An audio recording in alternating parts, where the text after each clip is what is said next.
Pizza किसे पसंद नहीं है, चाहे वो अमीर हो या गरीब। लेकिन गरीबों को पिज्जा मिलता कहाँ है। ऐसे ही विष्णु को पिज्जा खाने का बड़ा शौक था। उसने 18 साल की उम्र में पहली बार पिज्जा देखा था। विष्णु गांव का गरीब लड़का था और 18 साल की उम्र में पहली बार पढ़ाई करने के लिए गांव से शहर आया था। पहले तो शहर की स्पीड और रास्तों से उसे बड़ा डर लगने लगा।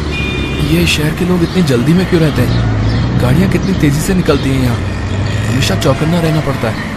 यहाँ तो मेरे लिए जीना बड़ा मुश्किल हो जाएगा। वो गांव से ही अपनी ड्रेस लाया था, कुर्ता और पजामा। कुर्ता पजामा पहनकर ही वो पहले दिन कॉलेज चला गया और देखा कॉलेज के बाकी लड़के और लड़कियां जीन्स और छोटे छोटे मॉडर्न कपड़े पहन कर आए हैं। यहाँ तो सब कुछ बड़ा मॉडर्न है।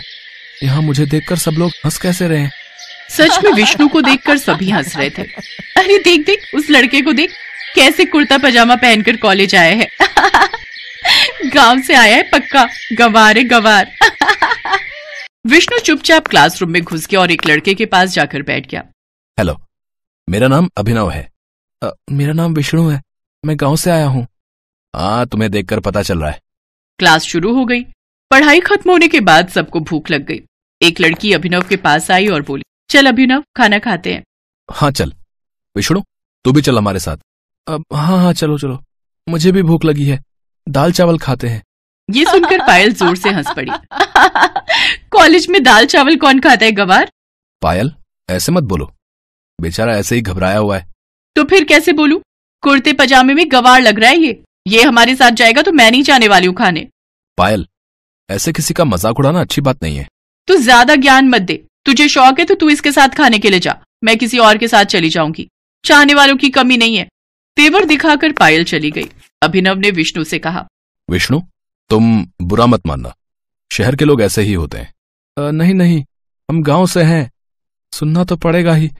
चलो खाना खाते हैं। चल, आज मैं तुझे एक अच्छी चीज खिलाऊंगा। अभिनव विष्णु को पिज्जा शॉप में ले गया। विष्णु ने कहा, जो भी खिलाना है खिलाओ, लेकिन अंडा, मछली और मांस मत खिला देना भैया, हम शुद्ध शाकाहारी हैं। चिंता मत कर भाई, यहाँ वेज भी मिलता है। भैया, 2 पनीर पिज्जा देना। दुकानदार ने 2 पनीर पिज्जा दिया। विष्णु ने ऐसी चीज कभी देखी ही नहीं थी। अरे बाप रे, इतनी बड़ी गोल रोटी। हाँ मेरे भाई, इसे पिज्जा कहते हैं। पिज्जा? लेकिन हुआ तो वही ना, आटे की रोटी के ऊपर पनीर की सब्जी। हाँ, बात तो सच है। जो भी है, खाकर देख कैसा लगता है।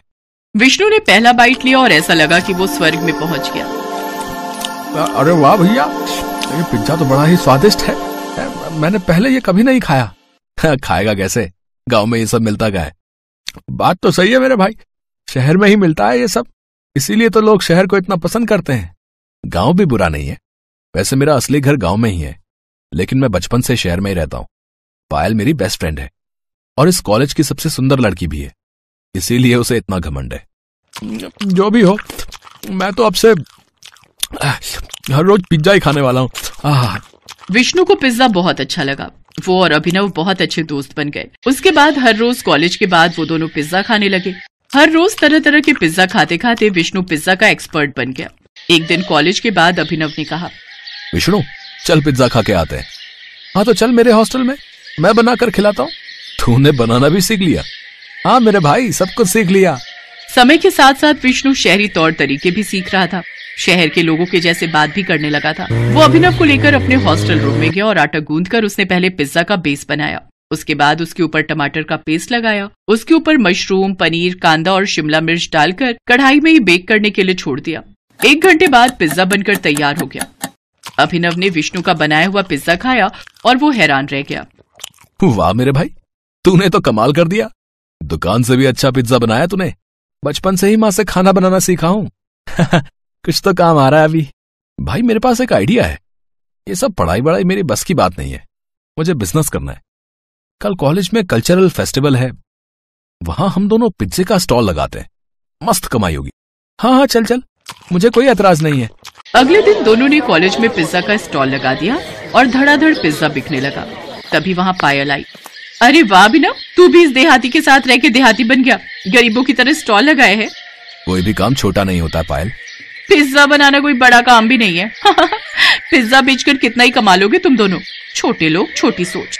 अब विष्णु ने जवाब दिया, अरे ओ मैडम, क्या छोटा छोटा लगा रखा है? अरे देखना, मैं दुनिया का सबसे बड़ा पिज्जा बनाऊंगा। हाँ। दुनिया का सबसे बड़ा पिज्जा। अगर तुमने ये करके दिखाया तो मैं पूरे कॉलेज के सामने तुम्हारा पैर पकड़कर माफी मांग लूंगी। ठीक है, गांव का लड़का हूँ मैडम। हाँ, सरल हूँ लेकिन जिद्दी भी हूँ। अब देखो आगे आगे होता क्या है। हाँ। विष्णु और अभिनव रात को हॉस्टल आए। यार विष्णु, तूने चैलेंज तो कर दिया, लेकिन यहाँ दुनिया का सबसे बड़ा पिज्जा बनाएगा कैसे? यहाँ नहीं, अरे यहाँ लोगों का मन छोटा है यार। बड़ा काम करने के लिए हमें ऐसी जगह जाना होगा जहाँ लोगों का मन भी बड़ा हो। मेरा गांव। ये हुई ना बात। अगले दिन विष्णु अभिनव को लेकर अपने गांव चला गया और लोगों से सबसे बड़ा पिज्जा बनाने के बारे में कहा। गांव के लोग उसकी मदद करने के लिए एक ही बार में राजी हो गए और विष्णु ने काम शुरू कर दिया। गांव के लोग अपने अपने घर से आटे की बोरी लाने लगे, जिससे पिज्जा का बेस बना। लोगों ने अपनी अपनी गाय का दूध विष्णु को दिया, जिससे चीज बन गया। और सब्जियां तो गांव के खेतों में भरपूर थी। अभिनव ने अपने कॉन्ट्रैक्ट से मीडिया वालों को बुला लिया था। मीडिया वाले गांव आकर दुनिया का सबसे बड़ा पिज्जा बनाने का काम देख रहे थे और टीवी पर लाइव टेलीकास्ट कर रहे थे। तो आप लोग देख रहे हैं एक गांव का सीधा साधा लड़का कैसे दुनिया का सबसे बड़ा पिज्जा बना रहा है। देखते रहिए हमारे साथ, ये पिज्जा बनकर तैयार होता है या नहीं। लगातार 7 दिन मेहनत करने के बाद दुनिया का सबसे बड़ा पिज्जा बनकर तैयार हो गया।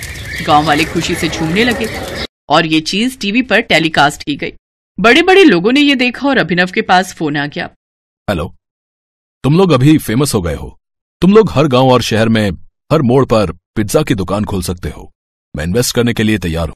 अभिनव और विष्णु की खुशी आज 7वें आसमान पर थी। उन लोगों ने कुछ ही दिनों के अंदर हर गांव और शहर के हर कोने में पिज्जा की दुकान खोल दी। पैसे हो तो क्या कुछ नहीं हो सकता।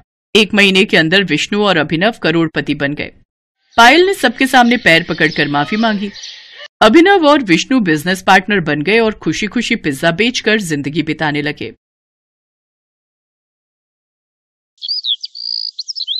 रामगढ़ गांव में सुधा अपने बेटे के साथ बहुत ही खुशी से रह रही थी। सुधा को पिज्जा बहुत पसंद था। गौरव बेटा, आज मेरा पिज्जा खाने का बहुत मन कर रहा है। बाजार से जाकर मेरे लिए एक पिज्जा ले आ। ये सुनकर गौरव बोलता है, अरे माँ, बुढ़ापे में पिज्जा भी कोई खाने की चीज है? ये सब बच्चों की खाने वाली चीजें होती हैं। तुम तो बस दाल रोटी खाओ और प्रभु के गुण गाओ। अरे मन तो मन होता है, बुढ़िया हो गई तो क्या हुआ, बूढ़े लोगों का मन नहीं होता क्या? अच्छा ठीक है, ले आऊंगा पिज्जा तुम्हारे लिए। तुम तो गुस्सा हो गई, मैं तो बस मजाक कर रहा था। गौरव अपनी माँ के लिए पिज्जा लेने चला जाता है। कुछ देर बाद गौरव पिज्जा लेकर आता है और दोनों मिलकर मजे से पिज्जा खाते हैं। एक दिन गौरव अपने ऑफिस से घर आ रहा था, तभी रास्ते में उसे एक पिज्जा की शॉप दिखती है और वो सोचता है, आज माँ के लिए पिज्जा ले जाता हूँ, इसे देखकर वो बहुत खुश हो जाएंगी। इतना सोचने के बाद गौरव पिज्जा लेने चला जाता है और पिज्जा लेकर घर की तरफ निकल पड़ता है। तभी रास्ते में एक कार से उसका एक्सीडेंट हो जाता है। बहुत देर हो जाने पर जब गौरव घर नहीं पहुंचता तो उसकी माँ चिंता में उसे फोन लगाती है, पर गौरव का फोन नहीं लगता। कुछ समय बाद सुधा को एक अनजान नंबर से फोन आता है और गौरव के मरने की खबर मिलती है। ये खबर सुनते ही सुधा के पैरों तले जमीन खिसक जाती है और वो फूट फूट कर रोने लगी और कहती है, हे भगवान, ये अचानक क्या हो गया? मेरे बुढ़ापे का इकलौता सहारा मेरा बेटा ही था, वो भी तूने छीन लिया। अब मैं किसके सहारे जिंदा रहूंगी? उसकी यह हालत देख पड़ोसियों से सांत्वना देकर चले जाते हैं। सुधा अपने बेटे की चिता को जला देती है। अब वो बिल्कुल अकेली हो जाती है। वो गौरव की बातों को याद करके रोती रहती थी। बेटे के मर जाने के बाद सुधा के घर की हालत बिगड़ने लगी थी। उसके पास खाने के लिए कुछ नहीं बचा था। वो खाने के लिए पड़ोसियों के घर मांगने जाती है और बोलती है, बेटा मुझे कुछ खाने को दे दो, बहुत भूख लग रही है। अरे अम्मा, मैं तुम्हें खाना खाने को जरूर दे देती, पर अभी तो मेरे घर में खाना खत्म हो गया है, सबने खाना खा लिया। इतना कहकर वो औरत अपने घर का दरवाजा बंद कर देती है। कोई उसे खाने को नहीं देता। सभी बहाना बनाकर उसे वापस भेज देते। अपनी ऐसी हालत देख वो सोचती है, अगर मेरा बेटा जिंदा होता तो मेरी ये हालत कभी नहीं होती। वो सबकी मदद किया करता था, पर आज सब भूल गए हैं कि मेरे बेटे ने एक समय पर उनकी मदद की थी। आज उसकी माँ को मदद की जरूरत है, पर किसी ने भी मेरी मदद नहीं की। तभी वहां से एक औरत गुजरती है और सुधा को यूं रोता देख पूछती है, क्या हुआ बहन, तुम रो क्यों रही हो? सुधा रोते रोते उस औरत को अपना सारा दुख बताती है। क्या बताऊं बहन, मेरे बेटे के मरने के बाद मुझ बेसहारा का इस दुनिया में अब कोई नहीं है। अकेले मैं इस दुनिया में कैसे जीऊंगी? मेरे पास खाने के लिए पैसे नहीं हैं। सुधा की कहानी सुनने के बाद वो औरत सुधा से कहती है, ऐसे हिम्मत हारने से कुछ नहीं होगा। खाने के लिए कमाई का कोई जरिया ढूंढना ही पड़ेगा। आजकल तो खाने पीने की इतनी सारी चीजें आ गई हैं और उन्हें बनाना भी आसान हो गया है। जो भी तुम्हें पसंद हो, जो भी तुम्हें आता हो, उसे बनाकर बेचने लगो। इतना बोलकर वो औरत वहां से चली जाती है। सुधा अब सोचती है कि वो ऐसा क्या काम करे। अचानक उसे पिज्जा का ख्याल आता है और वो बोलती है, क्यों ना मैं पिज्जा बनाकर बेचूं, इससे कुछ पैसे भी घर में आ जाएंगे। सुधा के पास अपने कुछ जेवर रखे होते हैं। उन्हें बेचकर वो अपने घर के आगे पिज्जा का एक छोटा सा ठेला खोलती है और पिज्जा बनाकर बेचने लगती है। धीरे धीरे उसका बनाया पिज्जा पूरे गांव में मशहूर हो जाता है और सुधा अब एक बड़ी दुकान खोल लेती है। धीरे धीरे उसकी दुकान बढ़िया चलने लगती है और वो अमीर बन जाती है। एक दिन उसकी दुकान पर एक छोटा बच्चा आता है और उससे खाना मांगता है। अम्मा, मुझे कुछ खाने को मिलेगा क्या?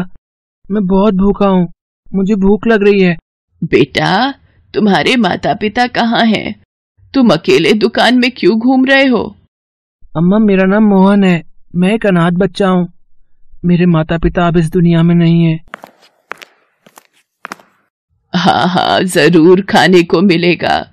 तुम जो खाना चाहो वो खा सकते हो। तुम चिंता मत करो, आज से तुम्हारा ख्याल मैं रखूंगी। ये कहकर सुधा मोहन को गले लगा लेती है और अपने साथ अपने घर ले जाती है। उसे उस बच्चे में अपना बेटा मोहन दिखता है। वो उसका ख्याल अच्छी तरह रखती है, उसे स्कूल भेजती है और उसे पाल पोस कर बड़ा करती है।